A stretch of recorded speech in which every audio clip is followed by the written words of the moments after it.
I thought my heart condition was my biggest problem. Then I overheard my wife say she hated when I hugged her. What I discovered next about her secret life and my family's dark history changed everything. Some betrayals run deeper than you could ever imagine. My name is Dexter Holbrook. I'm 43 years old, and I used to think I had it all figured out. For 15 years, I've been running Copper Creek Distillery, a small operation here in Tennessee that my grandfather started back in 1952. We make honest whiskey the old-fashioned way. No shortcuts, no artificial flavoring, just corn, wheat, and thyme. The kind of bourbon that burns just right going down and leaves you wanting another sip. Vera and I met at a farmer's market 12 years ago. She was selling handmade jewelry. I was hawking my latest batch of moonshine, the legal kind, mind you. She had this laugh that could light up a room, and when she tried my whiskey, she didn't make that face most women make. She just smiled and said it tasted like freedom. I knew right then I was done for. We built a good life together. Bought a farmhouse with enough land for my operation, and her workshop where she crafts those delicate silver pieces tourists love to buy. No kids. We tried for a while, but it wasn't in the cards. Instead, we poured our energy into our businesses and each other. At least, I thought we did. The first real sign something was off came about 6 months ago. Vera started staying late at the jewelry shop more often, claiming she had big orders to fill. Made sense. Tourist season was picking up, and her pieces were getting popular with the fancy folks from Nashville who drove down for authentic mountain experiences. But when I'd swing by to bring her dinner, the shop would be dark, and she'd text saying she was at her sister Thea's place, working on a collaboration project. Then came the phone calls. Vera always kept her phone face down during meals, but now she'd excuse herself to take important calls from suppliers or customers. When I asked about expanding the shop or hiring help, she'd change the subject faster than a summer storm rolling over the mountains. The worst part was how she started pulling away, physically. Used to be, she'd wrap her arms around my waist while I worked in the distillery, or curl up against me while we watched old movies on Sunday nights. Suddenly, my touch seemed to annoy her. When I'd reach for her hand, she'd find a reason to busy herself with something else. But I told myself it was stress. Running a small business ain't easy, especially for a woman in a field dominated by men. Maybe she just needed space to figure things out. So I gave her room to breathe, kept focused on my own work, and trusted that whatever was eating at her would sort itself out. Looking back, that was my first mistake. Trust is a beautiful thing until it becomes willful blindness. And brother, I was about as blind as they come. The wake-up call came on a Tuesday morning in March, and it had nothing to do with Vera's strange behavior. I was in the distillery, checking on a batch of corn mash that had been fermenting for 3 days, when my chest suddenly felt like someone had wrapped a steel band around it and started tightening screws. The pain shot down my left arm like lightning, and I found myself gripping the copper still for support, gasping for air that wouldn't come. For a moment, I thought I was having a heart attack right there among the barrels and grain sacks. The irony wasn't lost on me. A man who'd spent his life making spirits might die surrounded by them. I managed to call 911, though my voice came out weak and shaky. "This is Dexter Holbrook at Copper Creek Distillery," I told the dispatcher. "I think something's wrong with my heart." The paramedics arrived within 10 minutes, and after running an EKG in the ambulance, they confirmed my worst fears. "Mr. Holbrook," the lead paramedic said, "you're not having a heart attack, but your heart rhythm is irregular. We need to get you to the hospital immediately." Dr. Sarah Bennett, a cardiologist who looked younger than some of my whiskey barrels, delivered the news that would change everything. After 3 hours of tests and monitoring, she sat me down in her office with charts and printouts spread across her desk. "Dexter," Dr. Bennett said, "you have atrial fibrillation, and based on these results, it's been going on for a while. Your heart isn't pumping efficiently, which explains the fatigue and shortness of breath you've probably been ignoring." She was right. I had been tired lately, chalking it up to long hours and the stress of managing the business during peak season. "The good news is we caught it before you had a stroke or worse," Dr. Bennett continued. "The challenging news is that you need to make significant lifestyle changes immediately. Reduce stress, monitor your blood pressure daily, and take medication to regulate your heart rhythm." When I asked about prognosis, her expression grew serious. "With proper management, you can live a normal life. Without it, you're looking at serious complications within the next few years." Time isn't something you can afford to waste anymore. Vera was supposed to be in the waiting room, but when I came out after the consultation, she wasn't there. A nurse mentioned that a woman had left about an hour earlier, saying she'd be back soon. I sat in that sterile hospital chair for 30 minutes before she finally returned, claiming her phone had died and she'd gone to find a charger. Looking back, I should have questioned why finding a phone charger took over an hour. 2 weeks after my diagnosis, I was supposed to take things easy, but the distillery doesn't run itself. I was carrying Vera's forgotten reading glasses upstairs when I heard her voice coming from our bathroom. The shower was running, but she was talking clearly, deliberately, and it wasn't to herself. I stopped outside the door, holding those glasses like they were evidence of something I didn't want to find. Through the steam and running water, I could hear every word. I wish he'd just stop trying to touch me all the time, Vera was saying, her voice carrying that tone she used when complaining about difficult customers. Every morning it's the same thing. Good morning hugs, kisses on the forehead. It feels so fake now, Marcus. I hate it when he hugs me. My blood turned to ice water. Marcus. Not a customer. Not her sister Thea. Marcus.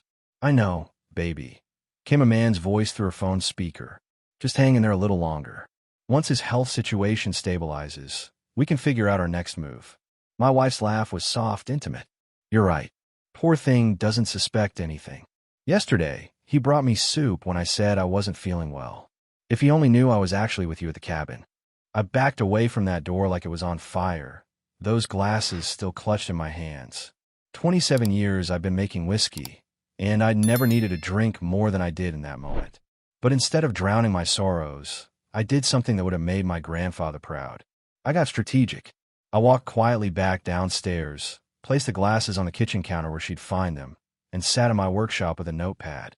Started writing down everything I could remember, dates when she'd worked late, phone calls she'd taken outside, that story about collaborating with Thea that never made sense. When Vera came downstairs 30 minutes later, hair wrapped in a towel and acting like nothing had happened, I looked up from my notes and said, "Find your glasses on the counter, sweetheart." She smiled and thanked me, but I noticed she didn't meet my eyes. That night, lying next to a woman who apparently hated my touch, I made a decision. I wasn't going to confront her. Not yet. Instead, I was going to do what any smart businessman does when he suspects his partner is stealing from him. I was going to gather evidence. Because if there's one thing I learned from my grandfather, it's this. When someone shows you who they really are, believe them the first time. And Vera had just shown me exactly who she was. The next morning, I started paying attention to details I'd been too trusting to notice before. While Vera showered, I checked her car for receipts, or anything that might tell me where she'd really been spending her time. In the glove compartment, tucked behind the registration papers, I found a parking stub from Moonrise Creek Lodge, a fancy place about 40 minutes north of town. The date stamp was from last Tuesday, the same day she told me she was working late on a custom order for a Nashville client. I photographed the stub with my phone and put it back exactly where I'd found it. My hands were steadier than they had any right to be, considering my heart condition and the fact that I was documenting my wife's lies. Over the next few days, I developed a routine. Every morning after Vera left for the shop, I'd spend an hour methodically searching for clues. I found a business card for someone named Marcus Wade, apparently a freelance marketing consultant who specialized in artisan brand development. The back of the card had a handwritten note. Can't wait to help you expand in ways you never imagined. I looked him up online. 41 years old, divorced, originally from Atlanta, but recently relocated to our area. His website showed photos of him consulting for small businesses, including several jewelry makers and craft artisans. He was exactly the kind of smooth-talking city boy who would appeal to a woman feeling underappreciated in a small mountain town. But the real breakthrough came when I installed a security camera in our garage. I told Vera it was because of recent break-ins reported in the county paper, which was true, just not the whole truth. What I really wanted was to monitor when she came and went. The camera caught something interesting on Friday evening. Vera's car pulled into the garage at 6:45 p.m., but she didn't come into the house until 7:20 p.m. 35 minutes sitting in her car, talking on the phone. I could see her gesturing animatedly, laughing, running her fingers through her hair the way she used to do when we were dating. I enhanced the audio on the recording, and while I couldn't make out specific words, the tone was unmistakable. This wasn't a business conversation or a chat with her sister. This was a woman talking to someone who made her feel alive in ways her husband apparently no longer could. That weekend, when Vera announced she needed to visit a supplier in Knoxville, I made my own plans. I told her I was going to visit my cousin Jake, who lived in the opposite direction. Instead, I followed her at a safe distance, my heart pounding with more than just medical concern. She didn't go to Knoxville. She drove straight to Moonrise Creek Lodge, where a familiar-looking man with styled hair and expensive clothes was waiting in the parking lot. I watched through binoculars as Marcus Wade kissed my wife like he'd been doing it for months. The breakthrough I'd been waiting for came from an unexpected source. Thea, Vera's younger sister, showed up at the distillery on a Thursday afternoon looking like she'd been wrestling with her conscience and losing badly. "Dexter, we need to talk," Thea said, her voice shaking as she stood in the doorway of my office. And I mean really talk, not just the usual small talk about weather and whiskey sales. I gestured to the chair across from my desk, noting how she kept wringing her hands like she was trying to squeeze courage out of thin air. "I can't do this anymore," Thea began, tears already forming in her eyes. "I've been covering for Vera, and it's eating me alive, especially after hearing about your heart condition." My blood pressure spiked, but I kept my voice steady. "What exactly have you been covering for, Thea?" "The lies," she said, finally meeting my eyes. "All those times," she said, she was working with me on jewelry projects. She was with Marcus Wade. I've been her alibi for months, and I hate myself for it. Thea pulled out her phone and showed me a series of text messages from Vera.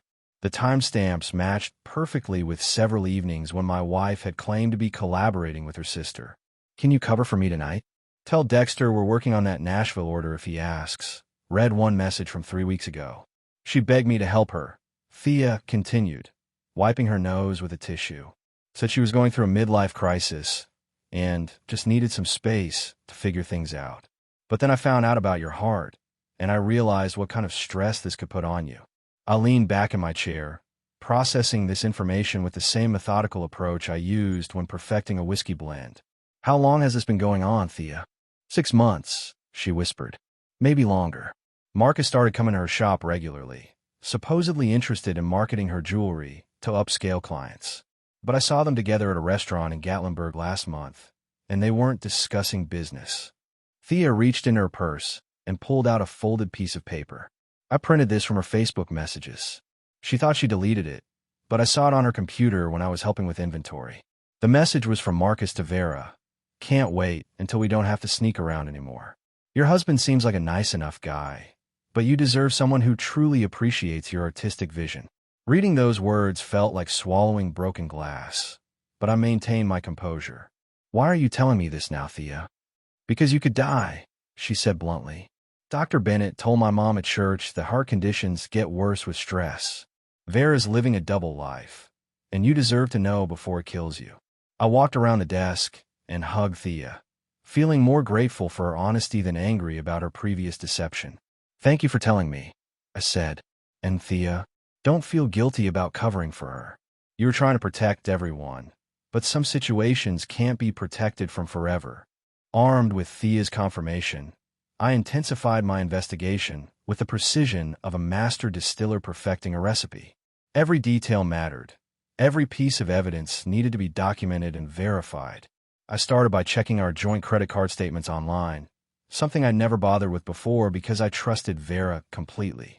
What I found made my chest tighten in ways that had nothing to do with my heart condition. Charges at Moonrise Creek Lodge appeared monthly for the past 4 months, always on days when Vera claimed to be working late or visiting suppliers. But the most damning evidence was a charge at Hillside Jewelry Supply in Nashville. Except when I called them, they had no record of any orders from Vera's shop. "We haven't worked with anyone named Vera Holbrook," the manager told me over the phone. "Are you sure you have the right supplier?" I was sure, all right. Sure that my wife was using our business account to fund her affair while lying about legitimate business expenses. Next, I called my old buddy Jake, who worked for the county sheriff's department, and asked him about hiring a private investigator. Not because I planned to go that route, but because I wanted to know what kind of evidence would hold up if the situation went legal. Photos, documentation, financial records, Jake told me. And if you're thinking divorce, you'll want proof of adultery to protect your assets. Tennessee's not a no-fault state when it comes to property division. That conversation led me to make a decision that would have seemed impossible 6 months ago. I set up a hidden camera in our bedroom, focused on Vera's dresser where she kept her jewelry and personal items. I wasn't trying to catch anything intimate. I just wanted to document her behavior patterns and any evidence she might be hiding.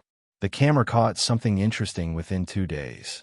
Vera spent 20 minutes one evening sorting through a small wooden box I'd never seen before. Inside were photographs, letters, and what looked like jewelry I hadn't given her. When she left for the shop the next morning, I retrieved the box from its hiding place behind her winter clothes. The photos showed Vera and Marcus at various locations, scenic overlooks, restaurants, even what looked like a weekend cabin rental. But the letters were what really got to me. "My dearest Vera," one began, "these past months with you have been the most alive I've felt since my divorce. When you're ready to leave behind the life that's been holding you back, I'll be here to help you build something beautiful." Another letter, dated just 2 weeks ago, was even more direct. "I know your husband's health scare has complicated things, but we can't keep putting our happiness on hold indefinitely. Life is too short to settle for comfortable when you could have passionate." I photographed everything with my phone, then carefully replaced the box exactly as I found it. My hands remained steady throughout the process, though inside I felt like my entire world was being systematically dismantled. That evening, when Vera kissed my cheek and said she loved me, I smiled and told her I loved her too. But the words felt like artifacts from a previous life, genuine once, but now just museum pieces of what we used to be. Saturday morning started like any other until a black pickup truck I didn't recognize pulled into my driveway. I was in the distillery checking on a batch of bourbon that had been aging for 2 years when I heard car doors slam outside. Through the window, I watched a tall man with styled hair and expensive clothes step out of the truck. Even from a distance, I knew it was Marcus Wade.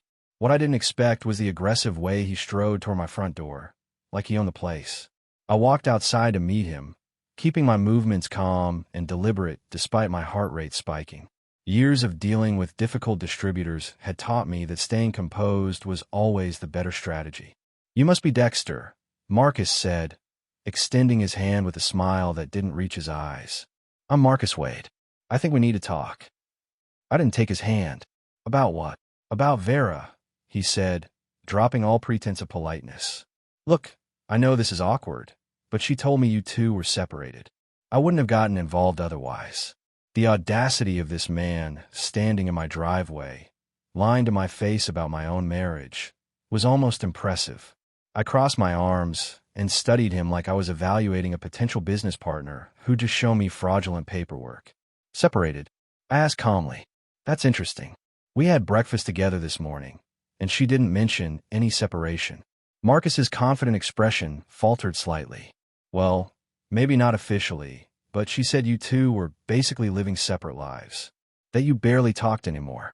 "Marcus," I said, stepping closer but keeping my voice level, "I know about the lodge.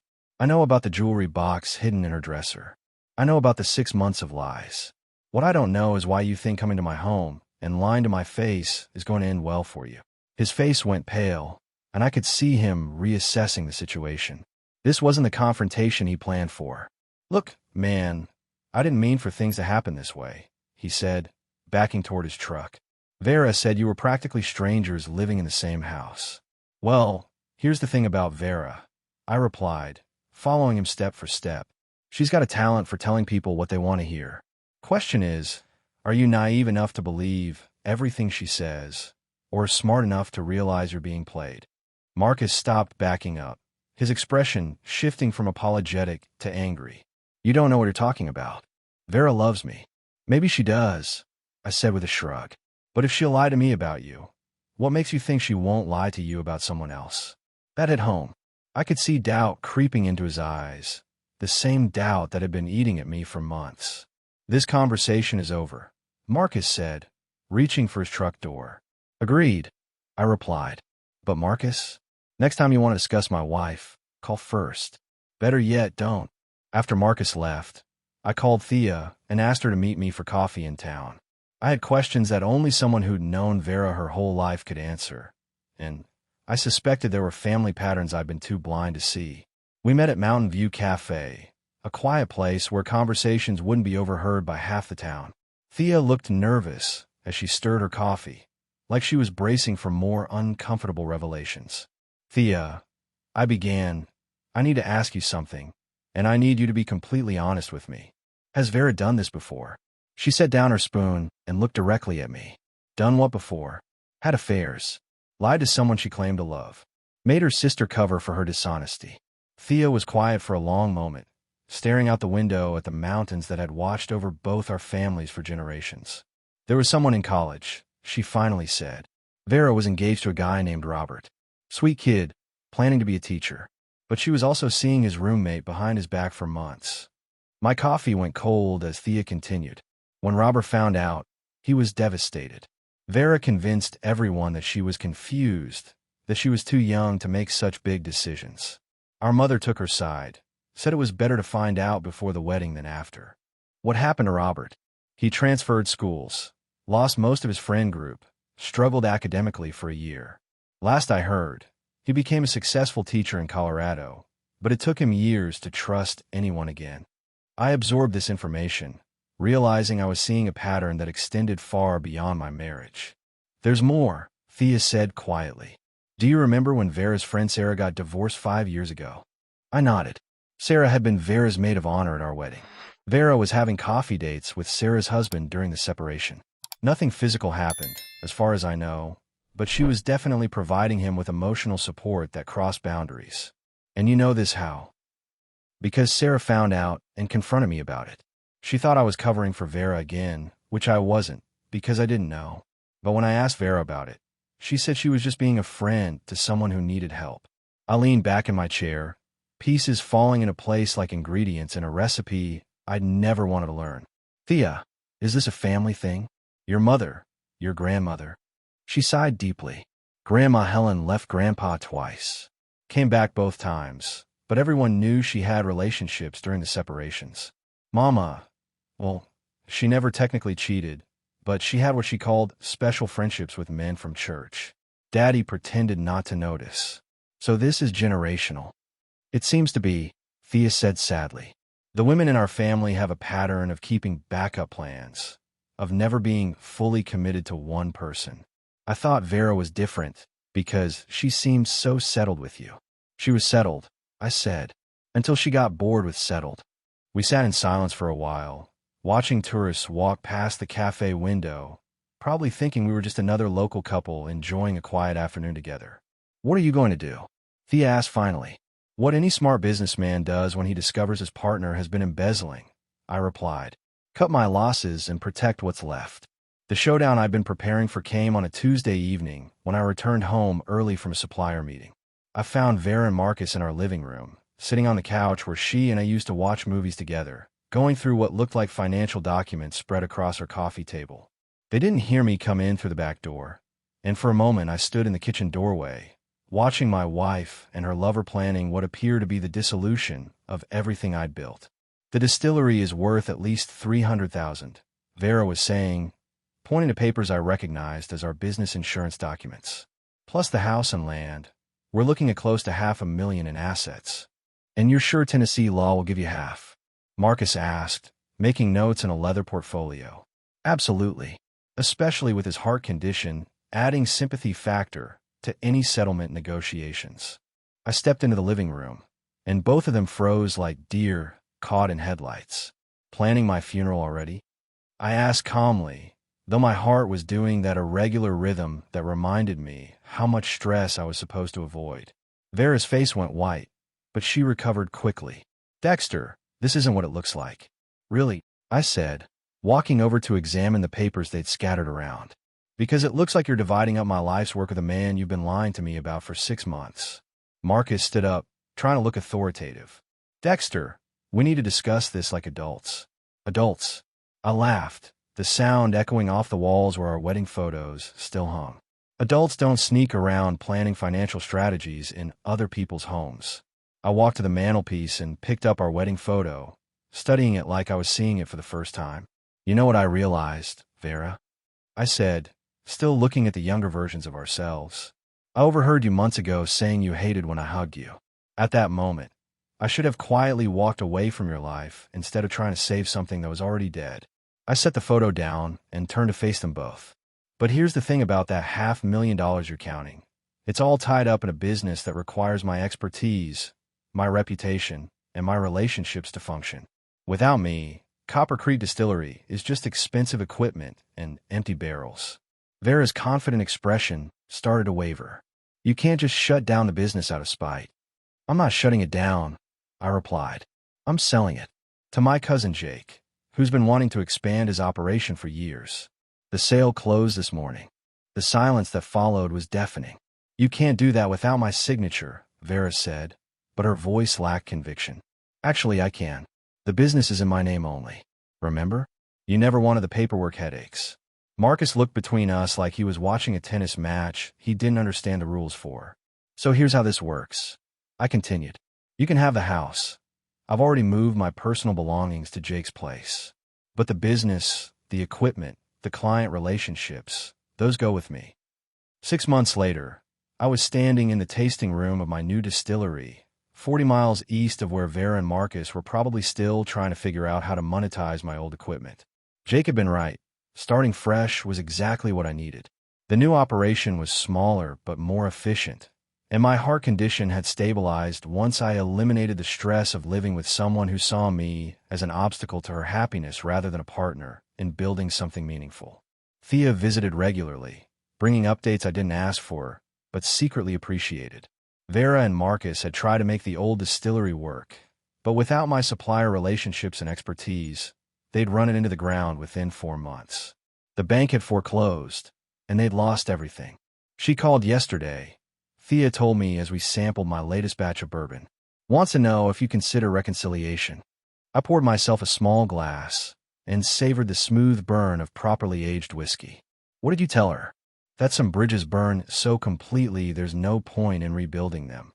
Through the window, I could see the mountains that had watched over my family for generations, and I felt something I hadn't experienced in years, genuine peace. My phone buzzed with a text from Dr. Bennett. Latest test results look great. Whatever changes you've made are working.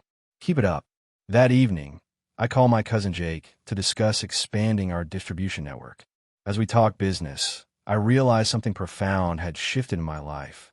For the first time in months, I was making plans that didn't include contingencies for someone else's betrayal. The doorbell rang around 8 o'clock, and I found a woman about my age standing on the porch, holding a bottle of wine and looking slightly nervous. I'm Sarah Patterson, she said. I run the pottery studio down the road. I heard you make the best bourbon in 3 counties, and I thought maybe we could discuss a partnership for tourist packages. As we talked about business over glasses of my latest batch, I noticed Sarah had calloused hands from working clay, laugh lines around her eyes, and the kind of straightforward honesty I'd forgotten existed in relationships. When she left 2 hours later, she paused at the door and said, "This might be forward, but would you like to have dinner sometime? Not business, just dinner." I smiled, feeling something warm that had nothing to do with the bourbon. I'd like that very much. Watching her drive away, I realized that sometimes the best revenge against someone who tried to destroy your life is simply building a better one without them. My heart monitor beeped steadily as I locked up for the night, and for the first time in over a year, the sound didn't remind me of mortality. It reminded me of possibility.